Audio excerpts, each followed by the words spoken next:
दोस्तों, आज की इस वीडियो में हम लोग पढ़ने जा रहे हैं लाभ तथा हानि। और इसमें हम लोग अलग प्रकार के अलग टाइप के क्वेश्चन करने जा रहे हैं। जैसे मान लीजिए आपको क्रय मूल्य और विक्रय मूल्य का अनुपात दिया हो और उसमें हानि प्रतिशत लाभ प्रतिशत पूछता है, तो इस टाइप के हम लोग क्वेश्चन पढ़ने जा रहे हैं।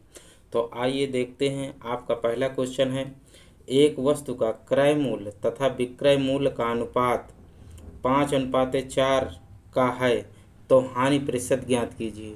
यानी हमको अनुपात में दिया है, यानी कि क्रय मूल्य, यानी कोई वस्तु खरीदी गई, क्रय मूल्य उसको बोलते हैं। जब कोई बेची जाती है तो उसको विक्रय मूल्य बोलते हैं।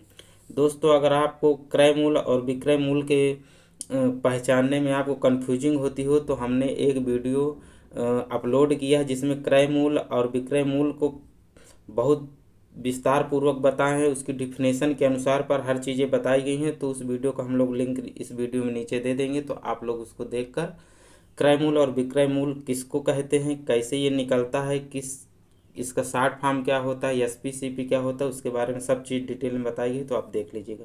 चलिए इस क्वेश्चन को करते हैं। जैसे हमको दिया है क्रय मूल्य और विक्रय मूल्य, यानी कि क्रय मूल्य, यानी कि ये क्रय मूल्य को बोलते हैं सीपी। और क्रय मूल्य को वही क्रय मूल्य होता है जिसको हम कोई चीज़ किसी से हम लोग खरीदते हैं। तो मान लीजिए 5 रुपये में खरीदें, और विक्रय मूल्य वो होता है जिसको हम लोग बेचते हैं। तो बोला है विक्रय मूल्य 4 है, यानी कि हमने क्या किया, 5 रुपये में कोई चीज़ खरीदी और 4 रुपये में बेच दी। यानी कि खरीदी गई वस्तु को बोलते हैं सीपी और बेची गई वस्तु को बोलते हैं एसपी। यानी कि ये जो 5:4 दिया है, तो इसमें ये क्रय मूल्य है और ये विक्रय मूल्य है। 5 रुपये की चीज़ खरीद कर 4 रुपये में बेचेंगे तो कितने का हमको लॉस होगा। इसको हम लोग कर लेंगे माइनस, मतलब सीपी से एसपी माइनस कर लेंगे तो हमारा कितना आएगा, 1 आ जाएगा। यानी डिफरेंस कितने का है, 1 का। अब हमसे पूछा हानि प्रतिशत, तो हमने 5 रुपये की कोई चीज़ खरीदी है, उसको 4 रुपये में बेच दी, तो हमको कितने घाटा हुआ, 1 रुपये का। तो 1 रुपये का जो घाटा हुआ उसको आपको लिख लेना है। इसके बाद जब आप प्रतिशत निकालते हैं तो आपको नीचे लिखना रहता है क्रय मूल्य। क्रय मूल्य यानी कि ये वाला, ये क्रय मूल्य है ना, ये सीपी, तो आप लिखेंगे 5 और यहाँ पर लिख देंगे 100। यानी परसेंटेज निकालने के लिए हमको क्या करना पड़ता है, 5 से गुणा, वो सॉरी 100 से गुणा करना पड़ता है। तो हम इसको जब काटेंगे तो हमारा कितना आ जाएगा, 5 दूनी 10, 20, और ये कट जाएगा 20 यानी कि 20% की आपको क्या होगी, हानि होगी। क्योंकि ये पहले से ही हमको पता चल गया ना कि हानि हो रही है, तो ये परसेंटेज में क्या आएगी, हानि आएगी। इसका फार्मूला भी होता है दोस्तों, तो आइए हम लोग फार्मूला भी आपको बता देते हैं। तो दोस्तों, इसका फार्मूला होता है हानि प्रतिशत बराबर, तो हम लोग यहाँ पर बराबर का चिन्ह लगा देंगे। तो हमको हानि ऊपर लिखना है, हानि यानी जितने का लॉस या हानि या घाटा हुआ है। इसके बाद नीचे लिखना है क्रय मूल्य, क्रय मूल्य, और गुणे में यहाँ पर कर देना है 100। इतना करने के बाद इसी में हम कोई चीज़ जब हानि प्रतिशत हमको निकालना रहेगा तो हम इसी फार्मूले पे रख देंगे, तो हमारा क्या आ जाएगा, हानि प्रतिशत निकल आएगा। अब ये जो हमने निकाला है तो यही हमारे इस क्वेश्चन का आंसर है, यानी 20%। हमने क्या किया है, हानि प्रतिशत निकालना है ना, तो ये हमारा हानि प्रतिशत बराबर निकल के आया है। हमने हानि कितने की हुई है, 1 रुपये की, तो हानि लिख दी है। इसके बाद क्रय मूल्य यानी सीपी, तो हमने क्रय मूल्य लिख दिया, 100 से गुणा कर दिया है। ऐसे आपको करना है। चलिए अगला क्वेश्चन देखते हैं।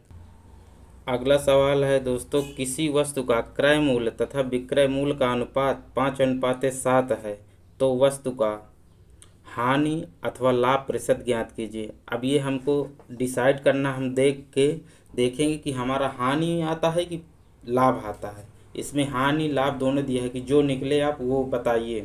तो भाई कोई भी चीज़ है तो उसमें हानि लाभ दोनों भी तो हो सकता है, हानि हो सकता है लाभ हो, इन दोनों में से एक होगा। तो चलिए देखते हैं। हमको दिया है कि क्रय मूल्य और विक्रय मूल्य का अनुपात इतना है।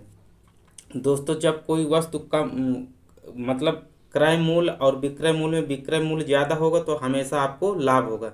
यानी विक्रय मूल्य का मतलब कि जैसे आप कोई भी चीज़ 10 रुपये में लाएंगे, विक्रय मूल्य उसमें कुछ भी बढ़ा दीजिए, 1 रुपये, 2 रुपये, 5 रुपये, 10 रुपये, तो वो विक्रय मूल्य हो जाता है। तो जब कोई 10 में आप खरीदेंगे, ज़्यादा में बेचेंगे, तो जाहिर सी बात है लाभ होगा। तो इसमें हमारा विक्रय मूल्य 7 है और क्रय मूल्य 5 है, तो इसमें लाभ होगा। तो हम लोग क्या करेंगे, कि मान लीजिए कि वस्तु का क्या है सीपी, सीपी तो इसमें 5 है ही है, और ये हो गया हमारा एसपी यानी कि सेलिंग प्राइस, सेलिंग प्राइस है 7। तो अब हमको देखना है कि 5 रुपये में ख़रीदे, 7 रुपये में बेच दिए, कितने का लाभ हुआ। तो हमको क्या हुआ, 2 रुपये का लाभ हुआ। और बटे में हमको क्या लिखना है, क्रय मूल्य, क्योंकि हमने आपको बताया था ना कि फार्मूले में, अभी हम फार्मूला भी आपको बता देंगे। तो आपको लिखना है क्रय मूल्य 5, और इसमें कर देना है 100 से मल्टीप्लाई। जब इसमें आप 100 से मल्टीप्लाई करेंगे तो कितना आएगा, ये आएगा 20 बार, और इसका मल्टीप्लाई कर देंगे तो कितना आ जाएगा, 40%।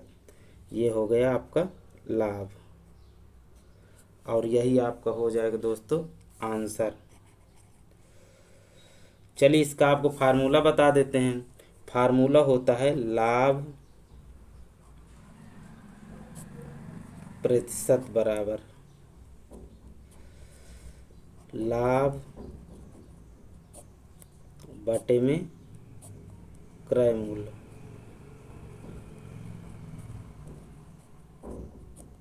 ये और गुणे में 100। ये आपका फार्मूला होता है। इसी फार्मूले पे हम लोग ये जो लिखे हैं, इसी फार्मूले के बेस पर है ये रखा गया है, और हमारा प्रतिशत निकल के आ गया है।